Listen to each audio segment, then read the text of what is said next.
नमस्कार दोस्तों, मैं हर्ष वार्स ने आपका स्वागत करता हूं आपके अपने YouTube चैनल हर्ष की पाठशाला में। दोस्तों, आज हम अपने सिलेबस यानी कि पॉपुलर कल्चर के सिलेबस का सेकंड पॉइंट यानी कि theatre, folk, tales, songs and dances की शुरुआत करने जा रहे हैं। दोस्तों, जिस प्रकार हमने अपने सिलेबस का पहला पॉइंट यानी कि डिफाइनिंग पॉपुलर कल्चर को 2 पार्ट्स में डिवाइड किया था, ठीक उसी प्रकार हम अपने सेकंड पॉइंट यानी कि theatre, folk, tales, songs and dances को भी 2 पार्ट्स में डिवाइड कर आप तक पहुंचाने का प्रयास करेंगे। दोस्तों, तो हम अपने पहले पार्ट में पढ़ाएंगे थिएटर फोक यानी कि लोक रंगमंच। दोस्तों, भारतीय संस्कृति में थिएटर या रंगमंच का एक महत्वपूर्ण स्थान है। भारतीय थिएटर की विशेषता इसमें रस और भाव की सशक्त परंपरा का विद्यमान होना है। दोस्तों, भारत सदैव से ही कला के उपासकों के लिए एक देव स्थान रहा है, चाहे वह संगीत, नृत्य, चित्रकला, ड्रामा आदि कुछ भी हो। भारत प्रारंभ से ही इन प्रदर्शन कलाओं में काफी एक सभ्यता के तौर पर, एक परिपूर्ण संस्कृति के तौर पर यह सब चीजें हमारी संस्कृति में चली आ रही हैं। इसके अलावा दोस्तों, यह कहा जा सकता है कि ड्रामा में संगीत और नृत्य दोनों रूप शामिल हैं। अतः यह ड्रामा जो है वह संगीत और नृत्य से काफी ऊपर है। संगीत, नृत्य, नकल यह एक अवशिष्ट या एक यूं कहें छोटी अवधारणाएं हैं, लेकिन जो ड्रामा है वह इन सब का एक मेल है, यानी कि यह एक व्यापक अवधारणा है। दोस्तों, जो थिएटर का जो विकास है वह भारत में कई सदियों पहले हो चुका था। इसमें नई नई श्रेणियां जुड़ती गई, नए नए तौर तरीके आते गए, नए नए दर्शक गण में परिवर्तन आता गया। तो दोस्तों, इसी प्रकार इसके विषयों में भी परिवर्तन आता गया। यह सांस्कृतिक विषयों पर लिखे जाते थे, फिर राजनीतिक हुए, और उसके अलावा और भी सामाजिक विषय, सांस्कृतिक विषय हो चाहे राजनीतिक विषय हो, समय के अनुसार इनके विषयों में चेंजेस आता गया। दोस्तों, जो थिएटर है वह एक अभिनय के द्वारा स्थापित किया जाता है, मतलब कि उसमें अभिनय का काफी महत्वपूर्ण स्थान है। जो हमारा जो रंगमंच है वह एक तरीके से अभिव्यक्ति का एक माध्यम है, एक तरीके से क्या, वह अभिव्यक्ति का ही माध्यम है। इसमें संचार के द्वारा एक व्यक्ति से समूहों पर या एक व्यक्ति से अन्य व्यक्तियों पर संचार स्थापित किया जाता है। दोस्तों, जो थिएटर है वह न केवल एक मनोरंजन का माध्यम है, बल्कि साथ ही यह अपने दर्शकों तक अनेक प्रकार के विचारों का, अनेक प्रकार के संदेशों को भी अपने दर्शकों तक पहुंचाता है तथा उन्हें जागरूक करता है। दोस्तों, भारतीय संस्कृति की अगर बात करें या फिर अन्य संस्कृतियों की भी हम बात करें, तो प्रत्येक व्यक्ति ऐसा नहीं होता किसी भी संस्कृति में कि वह सुनकर या पढ़कर ही सब कुछ समझ सके।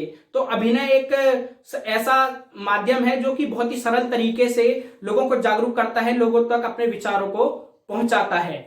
इसके अलावा दोस्तों, इसकी उत्पत्ति कैसे हुई, यह क्या कहते हैं, किस प्रकार भारतीय संस्कृति में इसका महत्वपूर्ण स्थान है, इसका क्षेत्रीय स्वरूप क्या है, इसका विकास क्रम क्या रहा, इन तमाम चीजों की चर्चा हम करेंगे। तो दोस्तों, सबसे पहले आते हैं कि उत्पत्ति इसकी कैसे हुई। दोस्तों, भारतीय संस्कृति में या फिर भारतीय समाज में जो ड्रामा है यानी कि जो रंगमंच है उसकी उत्पत्ति संस्कृत भाषा से मानी जाती है। दोस्तों, संस्कृत भाषा में जो सबसे पहला जो हमें उल्लेख मिलता है कि जो हमें संस्कृत ड्रामा का जो सबसे पहला हमें जो उल्लेख मिलता है वह हमें एक पतंजलि नाम के एक ऋषि हैं, इनकी एक रचना है महाभाष्य। पतंजलि के महाभाष्य में हमें संस्कृत ड्रामा का सबसे पहला उल्लेख मिलता है। इसमें संस्कृत ड्रामा के बारे में काफी कुछ लिखा गया है। इसके अलावा एक और जो ऋषि हुए हैं हमारे, जिनका नाम है भरत मुनि, इनकी एक रचना है नाट्य शास्त्र। इसकी कोई संकलन की तिथि तो हमें ज्ञात नहीं है, या फिर कोई निश्चित तिथि अभी तक निश्चित नहीं हो पाई है कि क्या संकलन की तिथि है। लेकिन इस रचना में भी हमें तमाम लोक नाट्य से जुड़ी हुई तमाम विधाओं का, अलग अलग विशेषताओं का, इसके रसों का, इसके भावों का, और भी अलग अलग जो इसके विषय होते थे लोक नाट्य से जुड़े हुए, उन तमाम चीजों का उल्लेख हमें भरत मुनि के नाट्य शास्त्र में मिलता है। दोस्तों, इसके अलावा जो हमारे प्राचीन भारत के जो प्राचीन नाटककार हुए, प्राचीन भारत के जो सबसे पहले नाटककार माने जाते हैं, उनका नाम है कालिदास।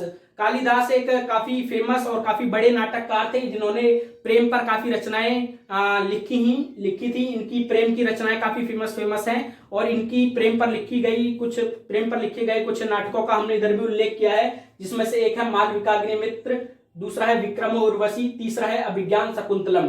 दोस्तों, ये तीनों ही रचनाएं प्रेम से संबंधित हैं। इन तीनों ही रचनाओं में काफी अच्छा कि नाटक नाटक का चित्रण किया गया है। इसमें जो तीसरी रचना है यानी कि अभिज्ञान शाकुंतलम, यह महाभारत की एक कथा से प्रेरित है।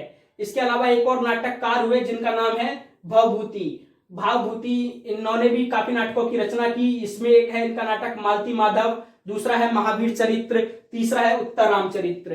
दोस्तों इसमें जो महावीर चरित्र और उत्तर रामचरित्र है, उत्तर रामचरित्र नहीं सॉरी चरित है, वह संपूर्ण महाभारत का उल्लेख किया गया है लास्ट के दोनों नाटकों में, मतलब कि महावीर चरित्र और उत्तर रामचरित्र में संपूर्ण रामायण का उल्लेख किया गया है। इसके अलावा एक और नाटककार है राजा हर्ष, इनकी भी रचनाएं हैं जैसे कि रत्नावली है, प्रियदर्शिका है, एक बौद्ध ड्रामा नागानंद भी इन्होंने लिखा।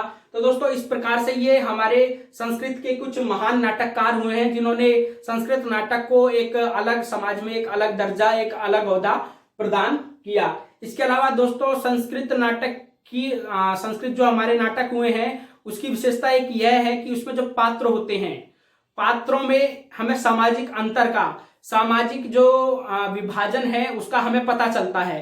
दोस्तों जो इसके पात्र होते हैं, अगर वह पात्र उच्च वर्ग से संबंधित है तो वह संस्कृत भाषा का प्रयोग करेंगे। इसके अलावा जो पात्र हैं वह निम्न वर्ग से संबंधित हैं या शासित वर्ग से संबंधित हैं तो वह प्राकृत भाषा का प्रयोग करते हैं। तो यह संस्कृत ड्रामा की कुछ विशेषताएं हैं। तो दोस्तों इस प्रकार संस्कृत नाटकों की एक सशक्त परंपरा भारतीय समाज में लगभग 10वीं शताब्दी तक चली आई। इसके बाद दोस्तों जो लोक नाट्य है उसका सबसे अधिक विकास 15वीं-16वीं शताब्दी में हुआ, जब भक्ति सूफी आंदोलन अपने चरम पर पहुंचा। दोस्तों इस समय के जो ज्यादातर नाटक होते थे वह धार्मिक विषयों पर ही आधारित होते थे। इसके अलावा इस समय की एक विशेषता यह थी कि इस समय जो जितने भी नाटक हुए वह स्थानीय भाषा में हुए, उसमें स्थानीय भाषा का प्रयोग किया गया। इसलिए यह भक्ति सूफी आंदोलन, भक्ति सूफी जो ये परंपरा है और भक्ति सूफी परंपरा के जो प्रचार प्रसार हुआ वह स्थानीय भाषा में हुआ, जिसके कारण यह एक आंदोलन का रूप ले सका। इसके अलावा दोस्तों इस्लाम धर्म की कट्टरता इस समय काफी व्याप्त थी देश में, तो इस्लाम धर्म की कट्टरता के कारण लोक नाट्य को दरबार की तरफ से उतना प्रोत्साहन प्राप्त नहीं हुआ जितना कि अन्य कलाओं को प्राप्त होता था। इसके अलावा दोस्तों हम थोड़ा और आगे बढ़े तो हमारे देश में अंग्रेजों का प्रभुत्व व्याप्त हुआ, और जैसे जैसे हमारे देश में अंग्रेज आए तो वह अपने साथ वहां की अनेक तमाम चीजों को भी लाए, अनेक कलाओं को लाए और भी तमाम चीजों को हमारे देश में लाए। उन्हीं कलाओं में से एक थिएटर भी था, और उन्हीं थिएटर को मतलब कि स्थापित करने के लिए, अपने नाटकों को इधर स्थापित करने के लिए उन्होंने इन नाटकों के अभिनय के लिए अलग अलग अभिनयशालाओं का निर्माण कराया जिन्हें थिएटर कहा जाता था, और यह थिएटर काफी मतलब कि फेमस हुए। इस प्रकार का पहला थिएटर पलासी के युद्ध के बाद कलकत्ता में खोला गया। इसके अलावा 1795 में लेफेड फेयर नाम का एक थिएटर खोला गया। 1812 में एथीनियम नाम का एक थिएटर खोला गया। 1814 में चौरंगी नाम का थिएटर खोला गया। यह सभी थिएटर कलकत्ता में खोले गए। इस प्रकार दोस्तों सबसे पहले बंगाल पाश्चात्य थिएटर के संपर्क में आया और उसने पाश्चात्य थिएटर का अनुकरण कर, मतलब कि उनकी बातों को अपने अंदर आत्मसात कर बंगाल ने अपने नाटकों में भी कई परिवर्तन किए और काफी कुछ उसमें चेंज किए। इसके अलावा बंबई में जो पारसी लोग थे, पारसी लोगों के समूह ने भी पाश्चात्य विदेशी अभिनयशालाओं का अनुकरण कर अपना जो क्षेत्रीय जो नाटक होते थे, भारतीय जो नाटक होते थे, उनमें काफी चेंजेस किए और एक नए ढंग की अभिनयशाला का निर्माण किया भारतीय लोगों के लिए, जिसमें इस प्रकार पारसी लोगों ने भारतीय थिएटर को एक नई पहचान दी, उसको आकर्षक बनाया, उसको मनोरंजक बनाया, और इस प्रकार उन्होंने पारसी लोगों ने एक हिंदी थिएटर की, हिंदी रंगमंच की शुरुआत की भारत के अंदर। तो दोस्तों इस प्रकार जो लोक रंगमंच है वह अभिव्यक्ति का एक काफी सशक्त माध्यम और काफी लोकप्रिय माध्यम रहा है। खासकर भारत में तो स्टार्टिंग से ही इसने काफी लोगों का मनोरंजन किया, काफी लोगों को मतलब कि अपनी ओर आकर्षित किया। इसके अलावा जो भारत की जो क्षेत्रीय विविधता है उसने लोक रंगमंच की अभिव्यक्ति को भी काफी विविधता प्रदान की है।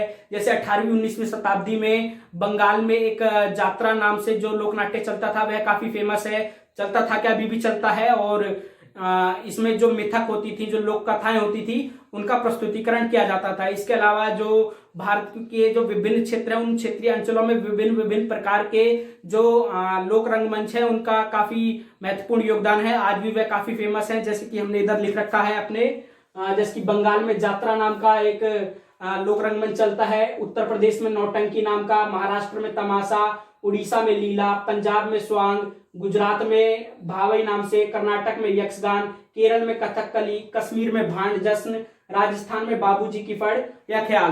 तो दोस्तों इस प्रकार से यह विभिन्न विभिन्न क्षेत्रीय अंचलों में यह एक काफी लोकप्रिय माध्यम है। जनता तक विचारों को, संदेशों को, उनको जागरूक करने का एक काफी सशक्त माध्यम है। और एक और बार मैं रिपीट कर देता हूं आपके लिए कि कौन कौन से क्षेत्रीय अंचलों में किस प्रकार का किस किस नाम से यह नौटंकी या किस प्रकार से लोक रंगमंच जाना जाता है। जैसे कि बंगाल में जात्रा नाम से, उत्तर प्रदेश में नौटंकी, महाराष्ट्र में तमाशा, उड़ीसा में लीला, पंजाब में स्वांग, गुजरात में भावई, कर्नाटक में यक्षगान, केरल में कथकली, कश्मीर में भांड जश्न और राजस्थान में बाबूजी की फड़ या ख्याल नाम से यह क्षेत्रीय लोक रंगमंच काफी फेमस है। इसके अलावा दोस्तों जो लोक रंगमंच है वो काफी लंबे समय से लोगों का मनोरंजन करता आया है और साथ ही इसमें काफी सरलता के तत्व निहित है। सरलता के तत्व इसलिए दोस्तों क्योंकि ये काफी आसानी से लोगों को अपनी ओर आकर्षित करता है, काफी आसानी से लोगों को अपने विचारों को उन तक पहुंचाता है। आसानी से इसलिए क्योंकि जो इसका जो क्षेत्रीय जो लोक रंगमंच है ये क्षेत्रीय भाषा में, स्थानीय भाषा में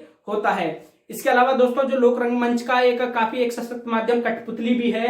कठपुतली पूरे भारत में फैली हुई है और लेकिन इसमें क्षेत्र के हिसाब से इसके थीम में परिवर्तन होता गया है। जो कठपुतली है वह हमें उससे हमें ग्रामीण अंचल की काफी झलक मिलती है। और जैसे कि इधर हमने लिख रखा है कठपुतली को हम 4 पार्ट्स में डिवाइड कर सकते हैं, जैसे कि छाया कठपुतली, छड़ी कठपुतली, धागा कठपुतली, दस्ताना कठपुतली। छाया मतलब कि शैडो पपेट्री, छड़ी मतलब कि रॉड पपेट्री, धागा मतलब स्ट्रिंग पपेट्री एंड दस्ताना मतलब कि ग्लव्स पपेट्री आदि ये कुछ पपेट्री हैं जो काफी मतलब कि फेमस हैं।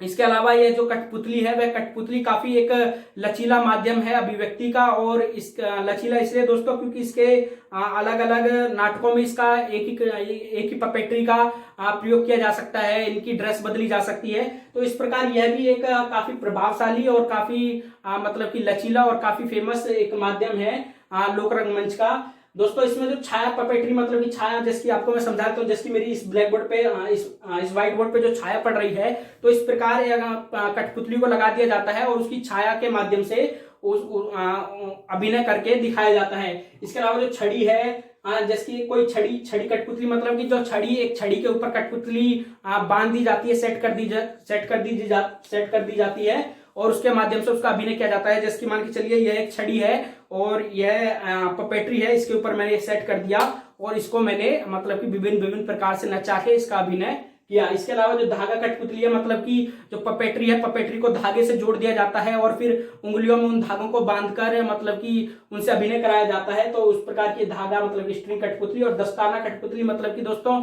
लोग अपने दस्ताने पहन लेते हैं, दस्तानों में उंगलियों पे अलग अलग प्रकार के डिजाइन बना लेते हैं और उन डिजाइन में मतलब कि अलग अलग मुंह होते हैं कठपुतली टाइप के और उनके द्वारा अभिनय करके दिखाया जाता है। तो इस प्रकार की दस्ताना कठपुतली भी पूरे भारत में नहीं मतलब कि कई ग्रामीण अंचलों में और कई क्षेत्रीय अंचलों में फेमस है।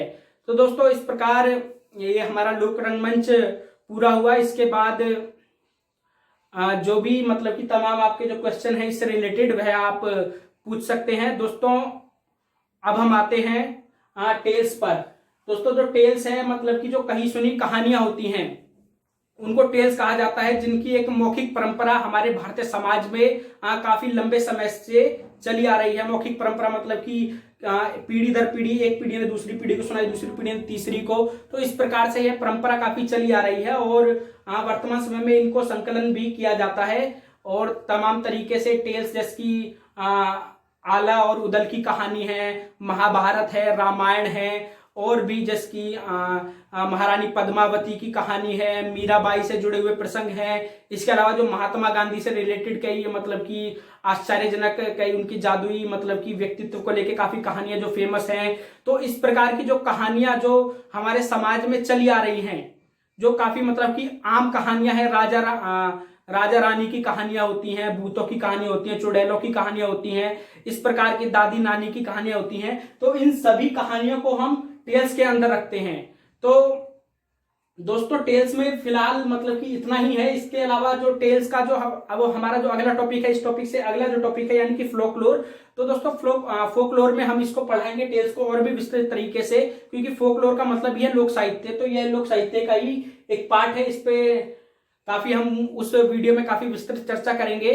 तो दोस्तों आज की हमारी ये वीडियो यहीं तक है। तो आपका इस पूरे वीडियो से रिलेटेड, इस पूरे चैप्टर से रिलेटेड कोई भी सवाल हो तो आप कमेंट बॉक्स में हमें अपना सवाल भेज सकते हैं। हम पूरा प्रयास करेंगे कि हम आपके सवालों का जवाब दे सकें। इसके अलावा दोस्तों जिन्होंने अपना चैनल यानी कि आपका अपना चैनल सब्सक्राइब नहीं किया हर्ष की पाठशाला, वह चैनल को सब्सक्राइब करें, लाइक करें, कमेंट करें, शेयर करें और ज्यादा से ज्यादा लोगों तक इस चैनल को पहुंचाएं।